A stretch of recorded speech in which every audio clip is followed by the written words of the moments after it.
This is Sporting Life.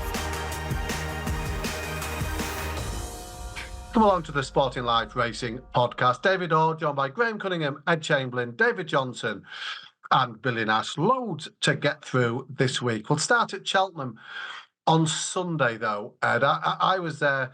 You were presenting live to ITV, and what had been a really sort of happy afternoon's racing, it's turned on a sixpence. The really, really sad loss of the three horses. How hard, A, was it for you to be broadcasting that? And B, how on earth did ITN News at 10 o'clock that night then carry the story that they did around the three deaths? Listen, that's a very fair question, and we could probably do the whole hour on it. I'm actually looking forward to actually talking about the weekend's racing and not talking about this, but we need to address it. And it's been a very difficult few days, Audie. We were on such a high on Sunday morning and early on the day on Sunday, and then by 9 o'clock that night, I was hoping the Match of the Day producer might call because I'd have probably taken the job. Because all the accusations coming at me of how could you do this and how could ITV Racing do this on the ITN News is so unfair. It's got absolutely nothing to do with us. Nothing. GC will know about this. They're two, and they should be two so totally separate entities. ITN is a totally different company. And they don't influence what ITV Racing do, and we certainly don't influence what they do, and nor should we. They're an independent news company. That's the way it should be. My heart sank. I was absolutely devastated when I watched it. To be honest, I was sent it by all sorts of different people accusing me of all sorts of different things, but there wasn't a whole heap I could do about it. Was it balanced? I didn't think it was balanced particularly well, though I was pleased to see the vet there, Liam Kearns, who I think did an outstanding job. The lesson from it, Audie, would be, and I'm going to take this in two sections. I'll deal with ITN first, then I'll deal with our coverage. The lesson from the news bulletin to me is ITV Racing can't do a whole heap, but racing can, because racing needs a spokesman. Who that is, I don't know. We're broadcasters, not spokespeople. It needs a spokesperson who is in the black book of the news editors, BBC, ITV and others. That's the priority for me moving forward. ITV's coverage that afternoon, oh gosh. Listen, I've had some lovely messages. Other sports presenters have sent lovely messages the way we covered it. I haven't had many from racing, if I'm honest, but I hope we did racing a good turn because it didn't make the headlines I was expecting to the next day. It was really horrible and really hard, but nothing like as hard as it was for the horses and the poor people and the grooms that lost those horses. And I'll read you trainer Alan King's quote in the Weekender this morning. He says, "I thought the coverage on Sunday was appalling. Yes, the fatalities made it an awful day, but the presenters went on and on about it." And that's pretty hard to read, to be honest, this morning. I found that hard to read. Listen, he might be right. Of course, he's entitled to his opinion. And maybe we did go on about it too much. But let me put you in my position that day, that hour, in the middle of the paddock. And I'll put you in my shoes and try and describe it to you, Audie, is the best way to do it. When after the handicap chase, we knew pretty quickly we'd lost those two horses. And around me, where I was, you've got heartbroken connections, understandably. You've got my reporter, Alice, in floods of tears after what she'd witnessed out on the track. Cheltenham was, you were there, it was dark, it was silent, it was in shock, really. And my job then suddenly becomes to get the tone right. And that's hard. It's hard. It was one of the biggest audience watching Sunday racing for a long time. And we'd had two spectacular days, 2 days that were the best advert for jump racing you could ask for. And then all of a sudden, I'll be honest, I was completely crestfallen by what had happened. And what had happened, we won't see that again for a very, very long time. I hope we never see it again in the same race, caught on camera like it was. It was desperately unfortunate. Now we could have cracked on. That is jump racing. We could have cracked on. Of course we could. We had all sorts of things lined up to come on after the handicap chase. We had Ruby, who'd done a hilarious analysis of the Shetland Pony race and those little jockeys. Would it have been right to play that out? In my opinion, no. We had a delay to the next race. We had to fill it. What we did was review the weekend. It felt very hollow, if I'm honest. I was going through the motions a little bit with what was going on around me. Then, of course, we lost another horse. What can you do? Do we revisit it? I felt we had to. It was just a horrible, horrible hour of broadcasting. We went back and spoke to the vet, which felt like the right thing to do, and Liam Kearns deserves an enormous amount of credit. And listen, reading the news this morning, watching the news this morning, there are some appalling things going on around the world. In my opinion, that hour of broadcasting wasn't. I think that's fair. And DC, we know these things happen in jumps racing. And what struck me is when I got home and I went through social media, the racing accounts, the debate now around incidents like this, it just amplifies and amplifies, including within the racing bubble. Yeah. Morning, everyone. Well said, Ed. I'm surprised at Alan King, who I've always liked and got on well with. But that smacks of the comments from deep inside the bubble. And as we all know, racing has to cater for as many people outside that bubble as possible now. And there's no particular right or wrong here. This sort of day either makes you think, ooh, it's a bit too much for me, I need to lay out. Or, like me, and I'm just one person and I don't represent the demo, I look at it and think, that's grim. And then I'll look back at the week and the weekend as a whole, and sport and life are about joy and pain, really, if you want to put it in super simplistic terms. And that was painful, really painful for a lot of people the weekend. But then I look at the joy, and I think of that the 70-year-old lady in Ireland who trained her first winner. And I saw Michael Andrews from the Jockey Club. He produced a beautiful feature with the chap who owns Tommy Bow, the horse who ran out in the cross-country chase, and the emotion and the drama that surrounded that. And I saw all those, world-class jumpers in Ireland and Britain over the weekend, and the elation it brought to people. I do wonder on a personal level, Cheltenham has become a completely binary thing. It's about triumph and disaster, and there's not much nuance in between. And if that's the case, then disaster's going to nibble away and perhaps get to you in the end. But overall, I came away thinking that was a bad day. But there's a lot of other stuff that doesn't make up for it, but it compensates us for it, and it keeps us highly, not addicted, but compelled by this sport. So everyone's different. There's no particular right or wrong. But I've said this before, not all of a sudden, but very, very gradually, jump racing in particular has become part of Britain's culture war. And you all know what I mean by that. And certain people will line up and give the sport a real good kicking at times like this. Racing's natural reaction is sometimes to just kick back. And one thing I do wish, a couple of quick points before I pass over to the other chaps. People who say their natural reaction is these horses are treated like kings, blah, blah, blah. I don't think that really flies anymore. It's a bit like saying, well, you can live in the Dorchester, but there's a bomb in the basement. It doesn't do the job sufficiently. And a couple of other things, these are tiny things, side issues, little subplots, but they irritated me. One, BHA put out a statement, rightly so. Ed talked about spokesmen or spokeswomen. That statement needed a name on the end. If you've got a leader and she's still in the building, it needs her name on it. And Cheltenham, just a few hours after this grim day, putting out a tweet saying, autumn fashion at the November meeting. It's pretty tone deaf to be putting stuff like that out, but they're very tiny points. My overall point is joy and pain. Does one counterbalance the other? If you think it does, then you're all in. And if you think it doesn't, those people deserve respect as well. Anything you want to add to this section? No, I don't think so. I think the lads have covered it very eloquently. DJ? Yeah, I'm very much the same. Like GC says, there's two sides of the coin, isn't it? And I think now's the time to focus on the positive side of it.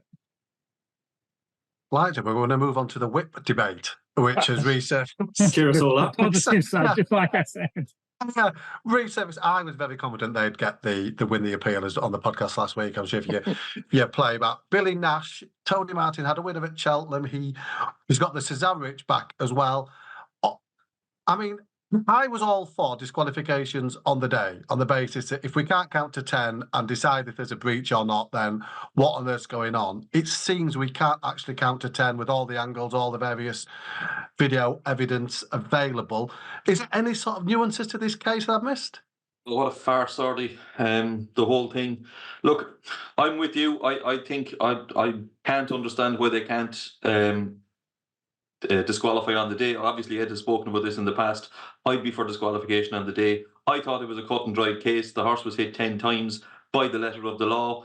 He was 4 over. You have to throw him out. He has to be disqualified. But they have come up with a new way of determining this by the. I'm just looking at some quotes here. It seems to us the question was whether that constituted use of the whip. We find it is not every single contact between a whip and a horse that will constitute a use. I mean, where are you going with this? He clearly went to hit the horse just because he missed it and went over the top of his quarters and it connected on the way back. That's just a complete fluke. I mean, he tried his best to hit it. He missed. He might have been slightly off balance and missed, but he still tried to hit it. So how that doesn't constitute a use of the whip, and even in their own rules, they say things like the only possible way that he could have got away with this was if he was using it for corrective purposes, like for as a safety measure if the horse was hanging or whatever. That clearly wasn't the issue. So the horse was hit 10 times. It connected with the whip, his whip connected with the horse, which by the letter of the law is, he was using his stick, but clearly they decided he wasn't using it. So I don't know, Artie. I wasn't in favour of the rules beforehand, but I think they're an absolute joke now. So where they go from here, I don't know. I mean, this opens up every single use of the whip case for me. I mean, every single one of them, you can pick the bones out of them now after this. I mean, David, it's a fair question for Bill. I mean, where do we go now with the whip review committee? Yeah, I guess they're going to have to go back and have a look and see if they can tighten the rules up so that we don't end up with a situation where basically they're getting away on a technicality, aren't they? Which is what they've done here, I think. And Harry Stewart Moore is obviously a competent lawyer. He's fought a good case, and it's something that he's made a habit of doing, isn't it, against the BHA? You look through some of the people that he's represented against the BHA in the past, the likes of Jim Best, Fergal Lynch. I think when the BHA do come up against him, they do tend to struggle a little bit, and that's what they've had here. But I think to a certain extent, the BHA have been let down a little bit by the disciplinary committee, because I think they've reached some conclusions that it's very hard to share.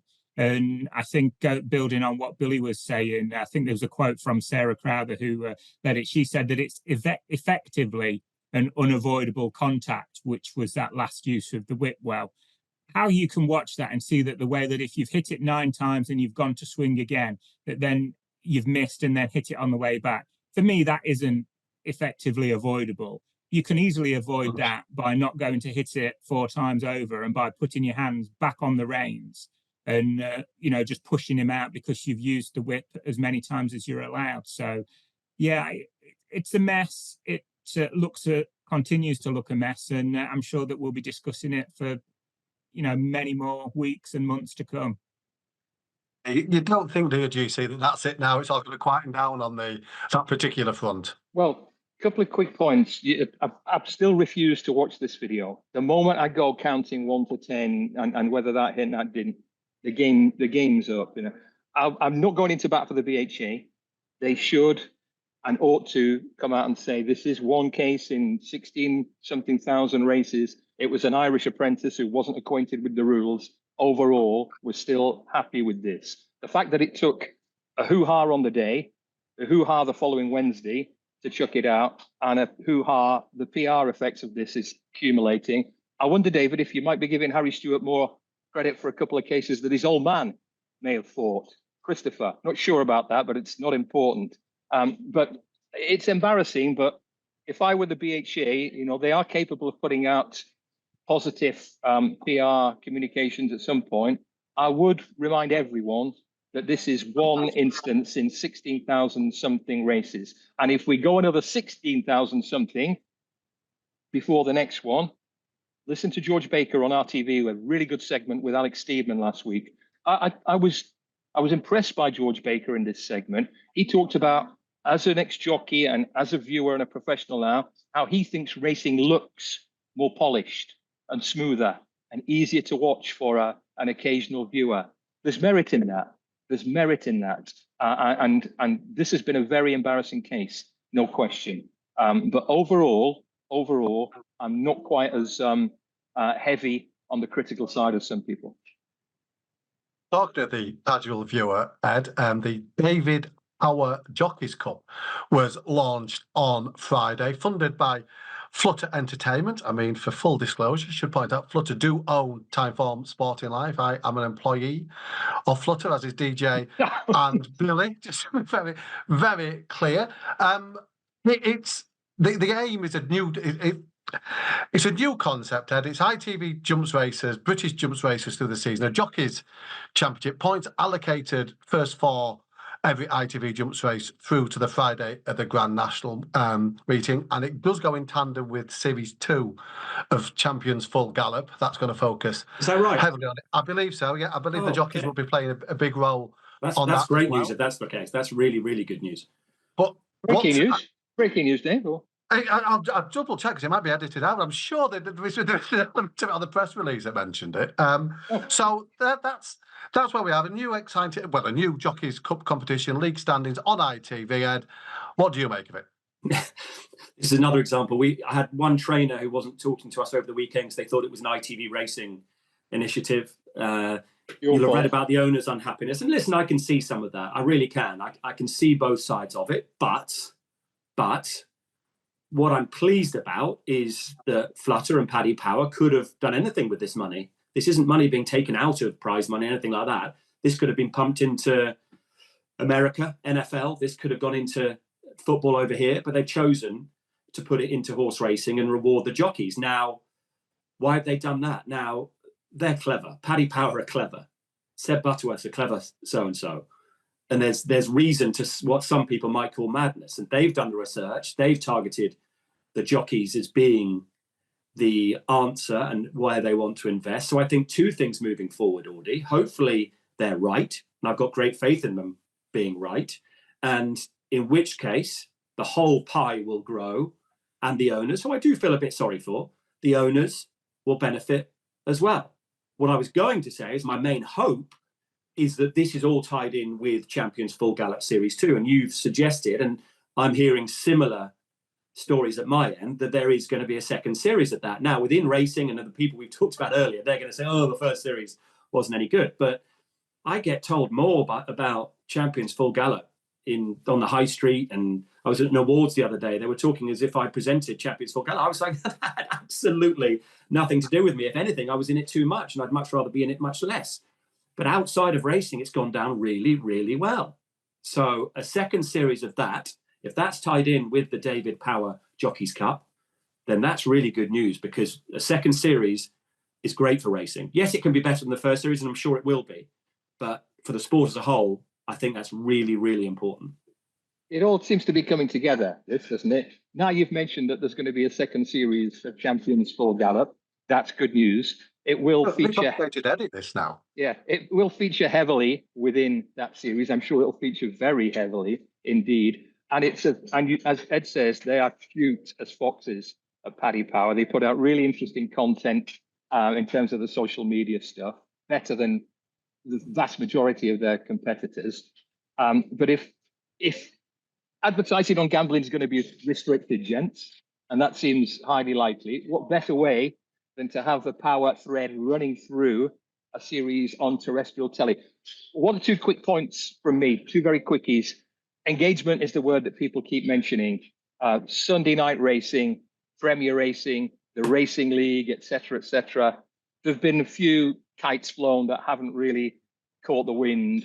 I don't think this will catch the wind heavily in terms of engagement. And my slight worry is that come towards the last month of the season, if some really hardworking and progressive jockeys get shit canned from their regular rides in order to put the leaders of the pack on, that would be a little frustrating, wouldn't it? And you can see it happening, can't you?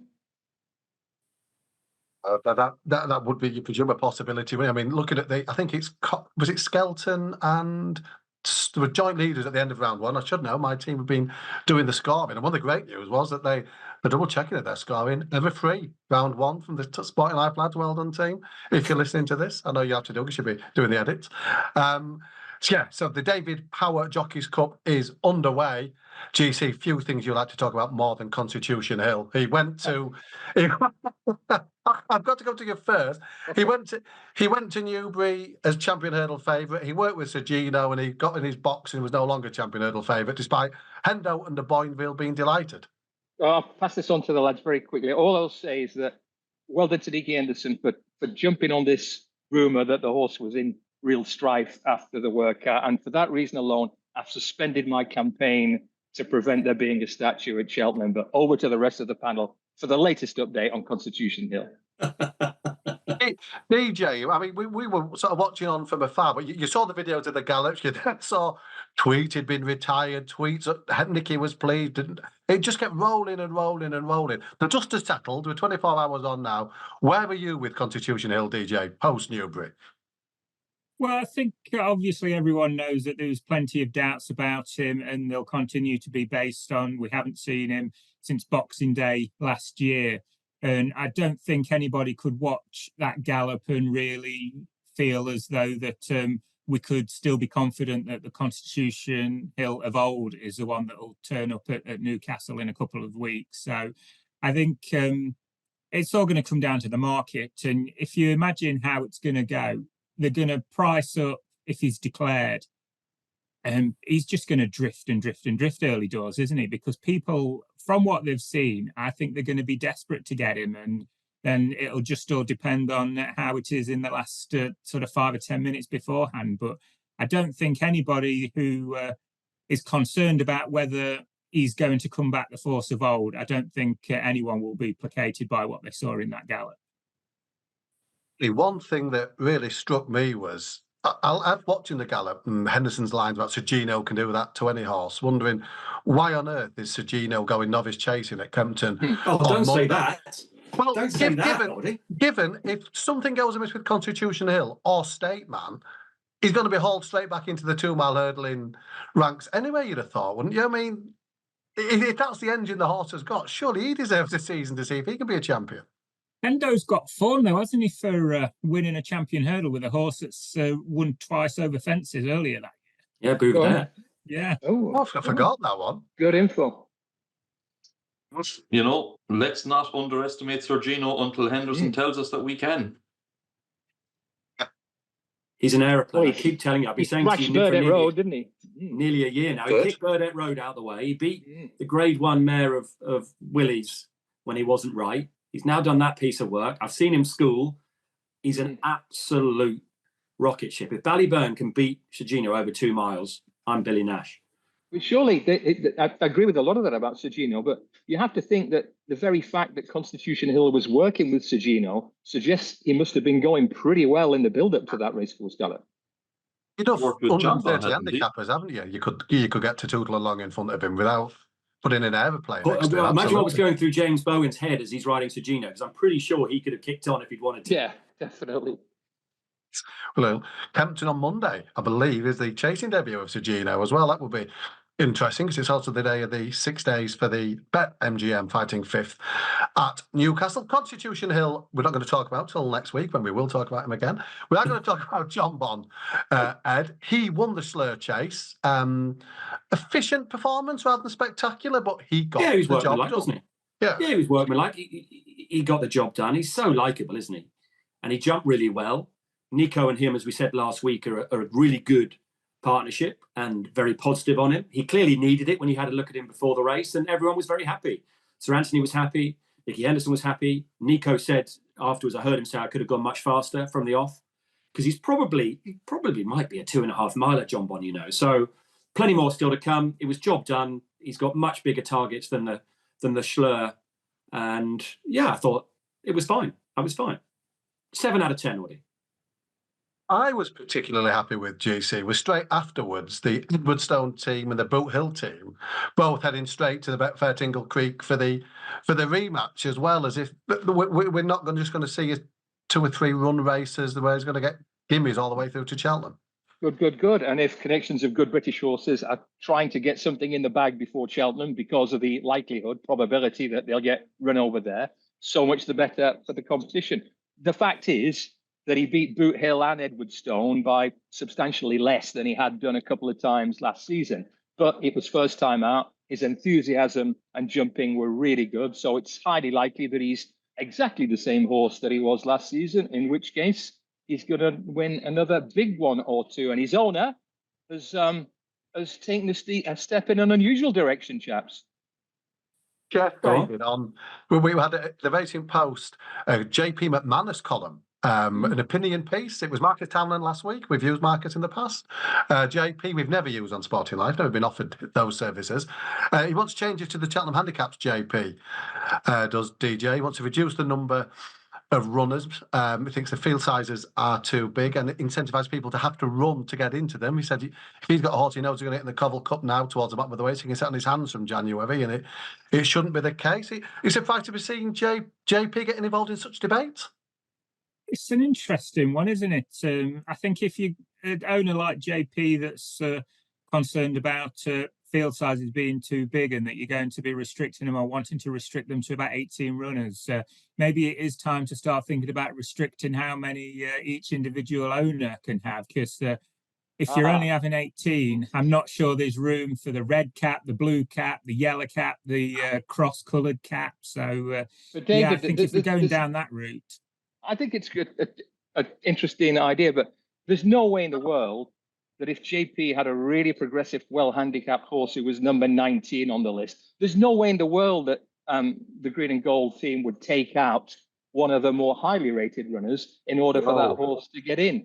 And joking apart, this is a really interesting step from JP. I believe that the next step in his burgeoning media career, he's going to be bantering away with David Jennings and Johnny Dineen on Up the Ante soon.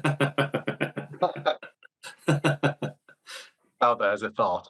Hendo, he was quite selective, Nicky, over the 3 days of Cheltenham, Ed, but a couple of other winners. He's insistent he's very, very strong in the novice chase division this year, which is exciting. And Highland and Peaky Boy, both winners from at Cheltenham and both thoroughly likeable horses. Yeah, I think he's really strong in that 2 mile department, of which Gino is going to be much the best audience. Isn't it great? Hurdling by Christmas. Isn't it great that when you talk about this, and we went down the list of 2 mile chasers on the show, that they're all going to have to meet each other. They're not going to have the option, and even anti-post betting is going to be lively, which is so good and exactly what those changes should have brought about, Billy, and why it's great that we haven't got the Turners to discuss in the same breath as these horses. Highland was good, but I don't think he's probably that high up the pecking order, while Peaky Boy might be. And I thought Peaky Boy was good because it was a bit churned up round the rail, as Dan Skelton was very eloquent about. And I thought Nico gave him the most sensational ride. Round the inner, he was a bit patchy with his jumping to start with, but got more fluent as the race went on. And to win like he did over 2.5 miles was good. First time up, because he's going to be much better clearly over 3 miles. So he very much comes into that category over the longer distance of the 2 championship races for novice chasers in March. David, we're going to talk to Alex Ferguson for a little bit and Jed Mason and his team. What a few days they had, including out in Bahrain. I mean, fantastic for our columnist and friend Richard Fahey, Spirit Dancer, going back-to-back in the $1 million Bahrain International Trophy off the back of an interrupted 1-1 at Newmarket. And he then goes and does that. It felt like a big day for Richard and the team.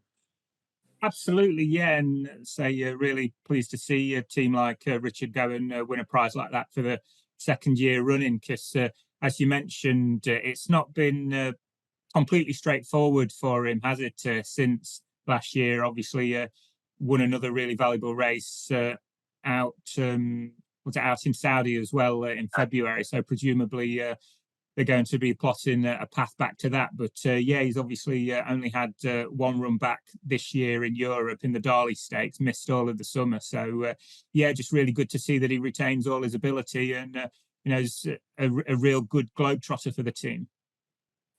The other sports, other end of the spectrum too, Potter's Charm winning the novice hurdle for the Twiston-Davies team, Billy, at Cheltenham for Ferguson, Mason et al. He looks promising. Very promising, yeah. He ran to a time form figure of 144p, which puts him, if not top, certainly very near the top of the best novice hurdlers we've seen out so far this season. And you'd have to say, like, on what he achieved. He looked really impressive visually. You'd have to have a slight niggle as to whether the horse he beat, Valgrand, was quite at his best in second. His effort petered out a little bit tamely for my liking, but take nothing away from the winner. He won really well. He's going the right way. He jumped an awful lot better than he had in his previous start. And yeah, look, Twiston-Davies team look to have a nice couple of horses this year, and Potter's Charm is certainly towards the forefront of them. You can certainly see him playing a part and come one of the big novice hurdles at the festival, provided everything stays okay with him, you know. You see, Paul Nicholls wasn't particularly at the party at Cheltenham over the weekend, but hit the bullseye in the Paddy Power Gold Cup with second string Ridoto. And you could tell with Paul that he made the point that Willie Twiston-Davies spent the Potter's Charm winnings and more at the sales on the Friday night for the Mason team. He'll be doing exactly the same after that, but he revelled in winning that Paddy Power Gold Cup again, did Paul? He did, especially as, Dan Skelton, Harry Derham, various Jimmy Snowden, people who've been connected with that yard were all involved in one way or another. And it's a big couple of months for Paul Nicholls now, because don't get me wrong, he's not living with the gas turned down in any way, but he needs these really young horses, a couple of which were at Newbury yesterday. Colwell Potter, another Fergie time purchase, Regent Stroll, one or two others. He needs those horses to come out and start making a splash before too long. But the Fergie time angle is really fascinating. Flat and jumps, what a weekend they had. And those old boys, Fergie, his great pal Jed Mason, the Dome brothers, etc., they're in the autumn of their sporting lives now, and they've shelled out, and what a reward they're getting. Spirit Dancer is off to Hong Kong, I believe, to take on Romantic Warrior in the Hong Kong Cup. He probably won't beat that horse, but there's about 850 sterling for second, 500,000 for third. So why not give it a lash? One point I'd like to make, and I think it crept slightly completely under the radar, given what happened at Cheltenham last weekend. Please, Cheltenham, consider getting rid of that water jump. It's a trap. It doesn't add anything to the spectacle. We could have easily lost Editeur de Gite with the mistake he made at the water. It was jarring. And Ginny's Destiny in the backwash also made a mistake. And that's an accident waiting to happen. And in the current climate, I don't think we can keep justifying the existence of those trappy obstacles. What do you think, fellas? Yeah, I don't disagree with that, actually. It's ugly. It's ugly to watch, isn't it? I did chuckle, GC, because my producer asked me why I was giggling on air on Saturday when Ginny's Destiny was described as big as a house. and I just laughed, and no one quite understood why I was laughing, but I had you in my thoughts. I love Nicholls' line afterwards about this is the best squad Sir Alex has had. I thought that was a clever line. And Freddie Gingill, my goodness, I had a lump in my throat when he went to give his dad a hug, Dave, who didn't want to speak, but it was just a lovely, lovely moment. I was actually quite pleased with my line the next day after Freddie. You saw him stand up in the irons when I said even Sir Alex can win even in horse racing with kids. Yeah. We haven't mentioned Lotus Sud from that winning hole. David, he looks particularly exciting for the Skeltons over fences this season.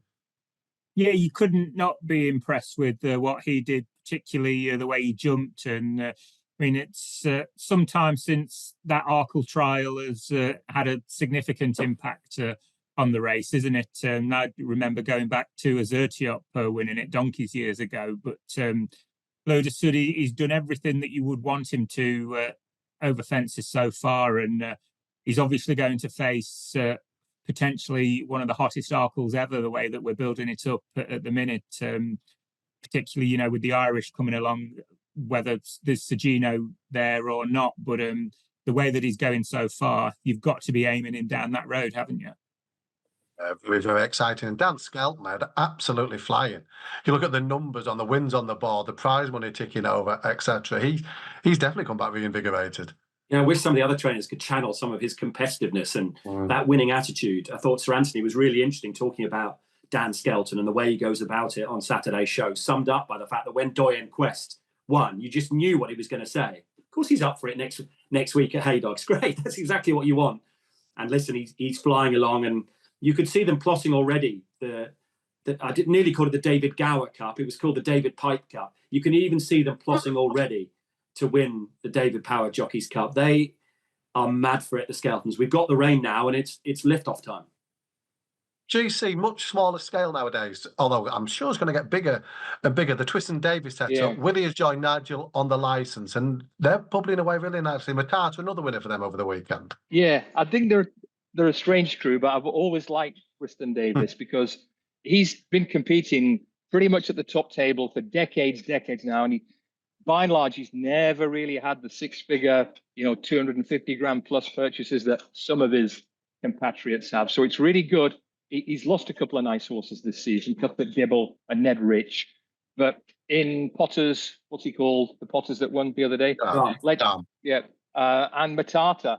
Matata bolted up in a small field, but they've got smart horses. Can't wait to see Master Chewy again.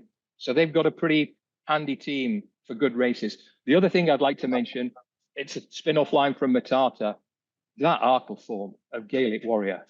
When you think Gaelic Warrior, found a 50, Matata, Il Était Tom, at least one more, and Gaelic Warrior just crushed those horses in an Arkle that's being polished left, right, and centre. So can't wait to see him again, whether it be at Kempton or before then. David, a line on a rising force in the training ranks, and he really is James Owen.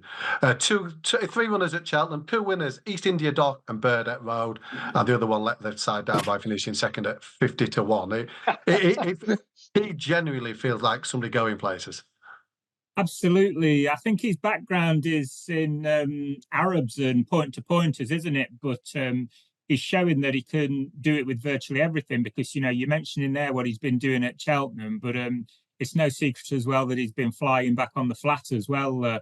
And, I always think, real sign of a top trainer is what he does with these low-rated horses that he's got from other yards that have sort of lost their way. And there's plenty of them knocking around on the all-weather that have just been winning time after time after time. And, people are going to latch onto him further, and that can only be good for him getting sent even better quality. And his stock is going to continue to rise, isn't it? I think important here, Audie, is the fact that at a time when we're saying not enough flat horses are going jumping, so many of these horses are being sold abroad. How thankful should we be to the Gredley family for having a go? And Tim doesn't get the credit he deserves, I don't think. One, he's a damn good show jumper. He was in Germany competing at the highest level as a show jumper, plus with the likes of East India Dock and Burdett Road. They're having a crack on the flat. Over jumps with good flat horses. And I think we should be very grateful for that. We need that big time. They've already had, I think, a minimum of 5 horses from the flat who've gone and won juvenile hurdles. And I think the one thing, I know he's got a high rating and won a reasonable race by a long way. I always look for one thing in a juvenile hurdler who's going to be really good. And that's the ability to pounce at hurdles. That natural, quick, slick, cat-like action. He's got it. That East India Dock, and that allied with his running power, I think that's going to make him a serious force in that division. That 9-10-1 for the Triumph Hurdle was just too big. There won't be too many Irish horses or British horses to match him come March, I think. Reachy time form racing as well. Off the back of that win at Cheltenham, Billy, it wasn't just Cheltenham last weekend, Navan. Plenty of good racing there, plenty of success for Gordon Elliott too. What are the takeouts we should have from those 2 days? Yeah, very good racing in Ireland, as you say, over the weekend. As has been the case with recent years, it was a bit of a Gordon Elliott bonanza. He had 8 winners over the 2 days. Some of his nice novice hurdlers came out. We saw Wingmen winning maiden hurdle quite nicely. Bleu de Vassy and the Yellow Clay extended their winning streaks over hurdles. They'll face stiffer tests, but they're all nice horses. And a couple of really nice novice chasers. We had the novice chase on the Sunday. Better Days Ahead, getting the better of Slade Steele. To be honest, I was a little bit disappointed with Slade Steele. I was expecting him to jump better. He was quite sticky through the race. I'd have a slight question mark about the value of that form for that reason, and the fact that Kintor Kalanisi wasn't beaten all that far back in third. So even though the winner was impressive, I'd like to see him again before I make any firm conclusions about him. But I was really impressed with Gordon's horse on Saturday in the beginner's chase down memory lane in the JP McManus colours. He's a horse we only saw twice last year. He finished third to Caldwell Potter in that Grade 1 at the Leopardstown Christmas meeting. We hadn't seen him since until the weekend, and he absolutely kicked them out of the way in a beginner's chase. He made all the running. He jumped impeccably from the front, and unfortunately the Turners is now gone because he'd be tailor-made for that 2.5 mile race at Cheltenham. But that was over 2 miles at the weekend. He's bred to State 3. I don't know where they'll go with him, but he's a horse that's going to take very high rank over fences if they can keep him right. Not such a great weekend for Henry de Bromhead. His big runners, Bob Ollinger, got beaten by home by the Lee in the Lismullen hurdle. He ran okay, but the concession of a penalty was too much for him. Like I said, Slade Steele was disappointing, and Captain Guinness ran absolutely no sort of race behind Found a 50. Most unusual race that the big guns, Captain Guinness, Banbridge, and Gentleman to Me, all flopped to varying degrees, leaving Found a 50 to come home in front of two horses that he was fully entitled to beat on the ratings. And while he won, he wasn't overly impressive. He certainly wasn't as impressive as he had been at Down Royal over 2.5 the time before. So we'll see where they go from here. And one other horse I'd like to mention, one that kind of would have gone under the radar slightly at Punchestown on Friday. Willie Mullins had a horse called Irancy, won a maiden hurdle. This is a horse we hadn't seen for 12 months. He finished third to Firefox and Ballyburn in a maiden hurdle last year. Missed 12 months afterwards. Reappeared at the weekend, or reappeared on Friday, and was very impressive in a maiden hurdle. He jumped really slickly, beat two fairly useful yardsticks, a bumper winner and a point-to-point winner, finished second and third, quite a long way behind him. I don't know where they'll go with him. Mark Walsh was being even more coy than he usually is when interviewed after the race, playing his cards very close to his chest, but he's one that's going to make a name for himself, be it in good novice hurdles or maybe even a handicap later in the year. He'll need 5 runs to get into something like a county hurdle. He's already had 2, so it'll be interesting to see what direction they go with him, but he's certainly a name to mention, or a name to note. Billy, you put the town on alert last week for a horse called Safarera in a big handicap hurdle on Saturday. He ran a screamer and got trimmed up by a 28-1 shot, hard linesman. 28-1 shot, who was having his 19th start over hurdles and had been beaten in all previous 18. So, yeah. One of those days, GC. Anyway. Back transmission at Cheltenham that you put us onto. Which? The Patrick Mullins horse in the amateur race that you put us onto. Oh, yeah. Yeah, well, DJ's one came out, but yeah, it was a nice ride by Patrick Mullins, that. DJ, let's talk about the flat, because it wasn't just notable performances over the jumps. Let's talk Night Raider. I think his time form 1-2-2 off the back of that performance. I mean, when he's good, he's very good on artificial surfaces so far. Could he transfer it to the turf, do you think, next year? I think that's obviously the big question, isn't it? And I think, is he 4 from 4 on all weather and 0 from 3 on turf? And you look at those 3 runs on turf, though, and they're all easy to forgive, really. One was in the Guineas, trip obviously unsuitable. The Jersey, again, he pulled too hard, held up there, and then it was soft ground when he went to Newmarket, dropped back to 6 furlongs. So there's valid excuses. And I think there's talk about him going to Dubai, and I'm not sure what the plan is there, whether it's going to be on the dirt there or on the turf. But you'd like to give him a chance to reproduce it on turf when it's sort of quickish ground and a more level playing field compared to what he's had previously. And we've taken a real positive view of that race. 122 is basically as good a performance as what we've seen in the 6 furlong division last year, including the Group 1s. And obviously, Carl Burke had Show Along that went very close to winning the July Cup, and the other 2 Group 1s that she was placed in as well. So I certainly don't think Night Raider would be too far behind her on the gallops. I think he's well worth a chance to show that he's capable of this kind of form on turf. Yeah, your retirement a couple of times. We'll talk to Summerghand. I mean, he was never a superstar sprinter, but what a servant he had been over the years to David O'Mara and his owners. That for me, Dave. Sorry, Go, DJ's that one. No, DJ's my Summerghand correspondent at all times.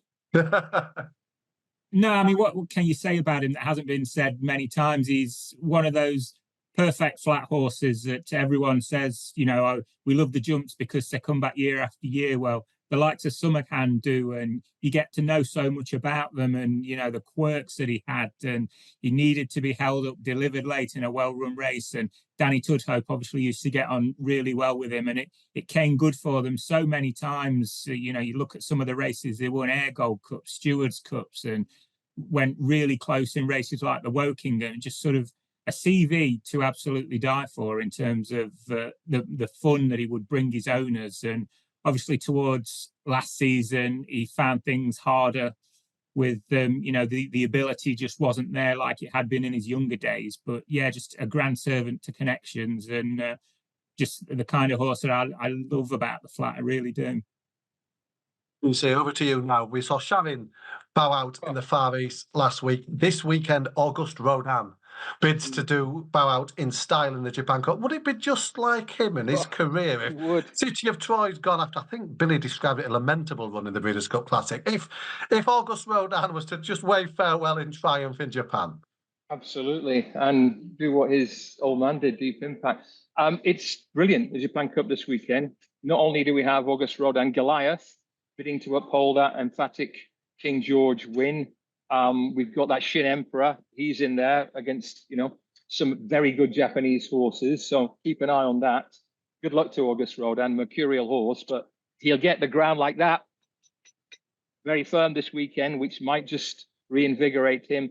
And a couple of lines on Hong Kong as well at the moment. If you're a big-time flat racing fan, you watched Sha Tin last weekend. No surprise that Romantic Warrior came back with a commanding win. He had bundles in hand. But that's a special horse. He really is. A Cox Plate, a Yasuda Kinen, all sorts of big Hong Kong races. And he looked mighty last weekend. But this young sprinter, Ka Ying Rising, he is rising in a massive way. If you watch him win that Jockey Club sprint last week, he had 3 Group 1 winners in behind. Yes, they'd gone off the boil. But when you talk about world-class sprinters, they have a controlled aggression that it's not fiery, it's just powerful and easy power. And he's got it. And he's definitely going to be among the world's very best sprinters and very much the one to beat at HKIR in December. Goliath may well go on from there, from the Japan Cup. If his owner, this John Stewart, who's a very interesting cat, gets his way, we'll see about that. But if you're a flat racing fan, there's still a lot to like about the last few weeks of the season.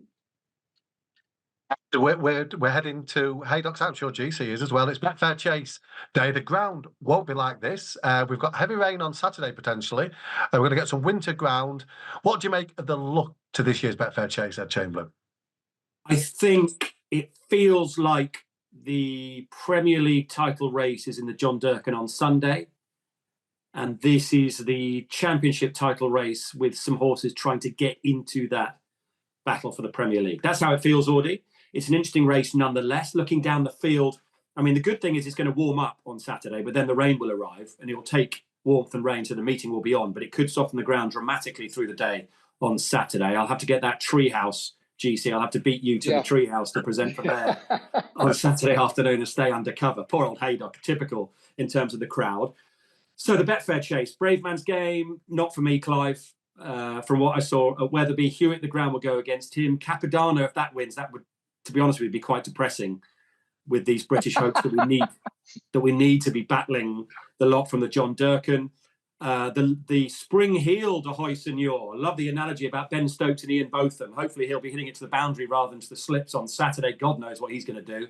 Royal Pagaille could love the ground, but in my position with ITV Audi, I desperately need Grey Dawning to win this. I think the sport would love Grey Dawning to win this for a number of reasons, because he's the one horse in the race that could get into that Premier League bracket, I think, and he is the most gorgeous galloping grey that the general public could latch onto and absolutely love. We've been lucky in the last few weeks. Loda Sood, you had the horse at Wincanton, the horse at Aintree. The public love a grey, and there's none more stunning than Grey Dawning in full swing and jumping fences. And if he wins the Betfair Chase, I think it'll be great for the sport. And I just hope he's cherry ripe first time, because he's been a little bit vulnerable the last couple of seasons first time. He's got swagger about him, and he might as well go out in Union Jack colours this weekend, Grey Dawning, because have a look at the Gold Cup market. I think he's the only British horse at under 33 to 1. Corach Rambler's in there somewhere in 1 or 2 lists, and he retired about 4 or 5 months ago. I don't fancy him this year, Billy, you'll be pleased to hear. At this stage, he is the only viable British Gold Cup contender. But we shouldn't forget, lads, this is a massive race in its own right. Are you inclined to think he's a genuine short price favourite? I'm not warming, but I'm prepared to think the formerly cement-footed Ahoy Senor is going to be an interesting player. He's never been to Haydock with those, how shall we say, less demanding fences this nowadays. He might be very well suited to Haydock. Let's talk about the Irish runners. Corbett's Cross ruled out. I'm sure that's how Capodanno found his name in among the supplementary entries via Martin's Town. I was that what Patrick Mullins once said, that Willie's more likely to be seeing his race course with a baseball cap than having a runner in the Betfair Chase. Well, he's got one on. He's got one on Saturday with Capodanno. There's Hewick. A baseball bat or a baseball cap? I should make that very clear. Yeah, cap. It was cap. It was cap. Liberty Lace as well. What do you make of the team? But what's the pick of the Irish runners? I think Ed hit the nail on the head there, and GC as well. If there's a Gold Cup horse in the race, it's clearly Grey Dawning. Hewick, the ground is going to be a big concern for him. He's won, I think, 6 or 8 races. Every time it's been on what Time Form has described as good or good to soft ground. If it gets any worse than that, then his chance is severely hampered, even though he goes there in good form, having run really well at Down Royal. Capodanno we haven't seen for a while. My suspicion with Capodanno is he's better towards the second half of the season. I don't know if this has been plan A all along with him. It looks like a little bit of an afterthought. I would have thought that John Durkin was the more likely starting point for him, but they've stuck him in here instead. Again, I think he's probably better on better ground. He should run fine, but I couldn't see him being good enough to win it. Limerick Lace is the really interesting one. I fancied her under Gran National and things didn't quite go her way. She got sort of stuck in a bit of traffic early on in the race and never really got competitive. Now, she has loads to find on the figures, but she was progressing well last year and she's totally unexposed to this sort of trip. Most of her running over fences has been around the 2.5 mile mark. I think 3 miles is no problem to her. She definitely stays. She was second in a Tri-Town Chase last year. As I said, she has plenty to find, but I could see her running well. But as the lad said, this is, I think it's all about Grey Dawning. He's potentially by far and away the best horse in this race, and you'd like to see him win it because he could develop into a Gold Cup horse. Nothing else in the field will. Jay, would you be for or against him? Say again, Dave. Sorry, Dave. That was for you. Would you be for or against Grey Dawning? I was just saying I'm not as keen on him as some are, and I think one of the reasons Ed outlined is that he is sort of the great white hope, isn't he? That everybody is looking to step forward, but the form from last year, it's just looking a little bit ropey all of a sudden, isn't it? Obviously, we saw him. It was obviously impressive at Cheltenham, but he turned out at Aintree and was beaten there. Obviously, Ginny's Destiny didn't do much for it last weekend, and you got a horse like Royal Pagaille, who, okay, he's not a genuine top notcher, but he did win this race last year. He's going to get really well at Haydock, David, didn't he? Haydock's a huge plus for him. He's a high 160s performer at Haydock. You can be pretty much sure he's going to run his race. The ground's going to come right for him.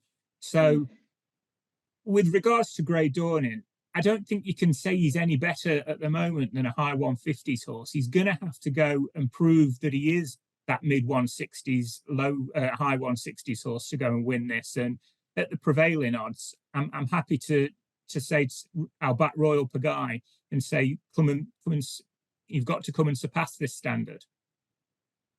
They talk about surpassing standards. Punchestown, we've got the Morgiana Hurdle, we've got the John Durkin Memorial Chase, we've got horses that probably be favourite for the Supreme and the Gallagher's in the Novices Hurdles, we've got the Arkle favourite probably emerged somewhere. It's a fantastic 2 days. Give us what you're most looking forward to at Punchestown.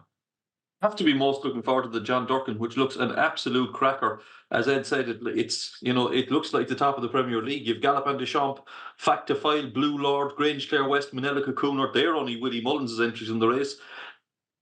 Up against him, you have potentially the likes of Fast or Slow, Journey with Me, I Know the Way You're Thinking, Spillans Tower.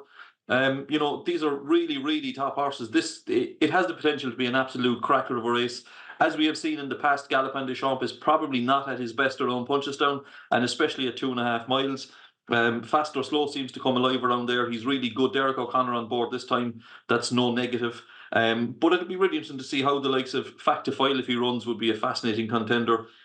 Whatever happens, it's going to tell us an awful lot about these really good horses. So that's a tremendous race. You have the Morgiana Hurdle the day before, where we will see State Man. We may or may not see Ballyburn, who knows. Lossiemouth is in there.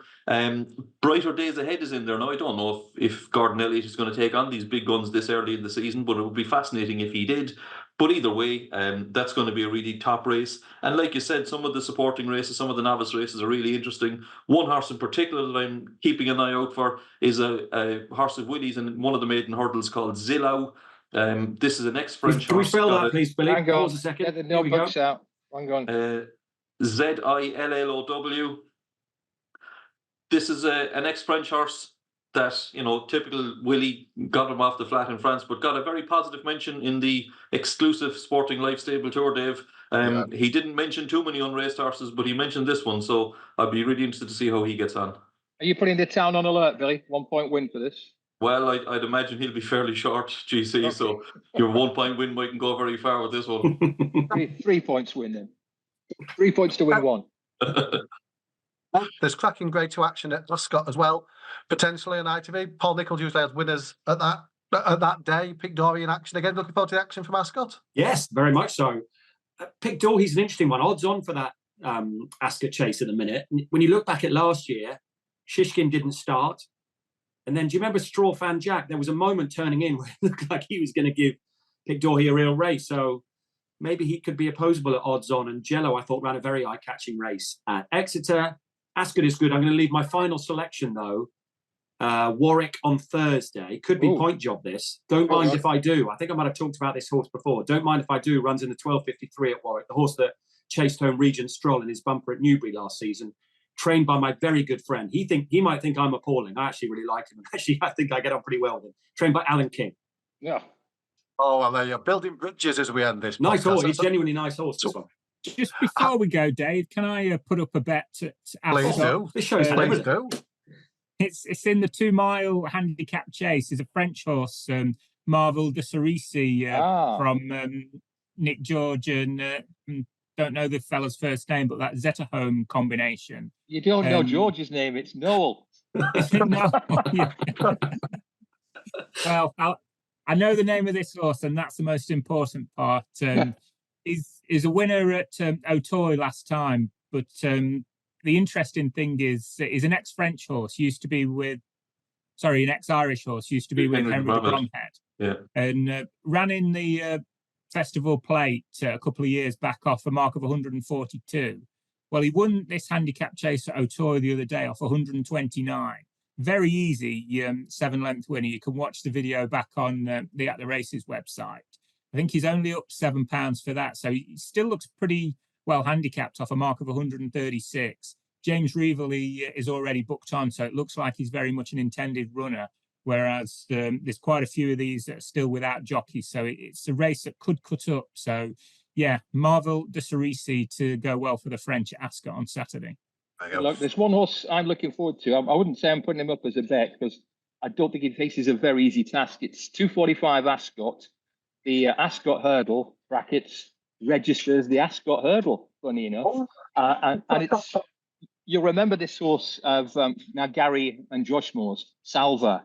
He was the only British horse to get in the first 7 in the Triumph hurdle, finished 3rd behind Majmara and Karjesi. And he just kept trying. And he wants soft ground, and there is rain forecast for Ascot as well. He'll relish 2.5 miles, and maybe not this weekend, but I think he's going to be quite an interesting horse to follow this winter, Salva. There you go. Horses for the weekend from the team. Time has beaten us again. Thanks to Billy, to DJ, to Ed, and to GC. Some absolutely cracking action on both sides of the IBC this weekend. Looks like the weather's finally going to play ball. So much to look forward to. Best of luck with your own bets across all the cards. Download the Sporting Life app for the best racing coverage, including live racing blogs, fast results, stable tours, trainer and jockey interviews, expert opinion, and tips.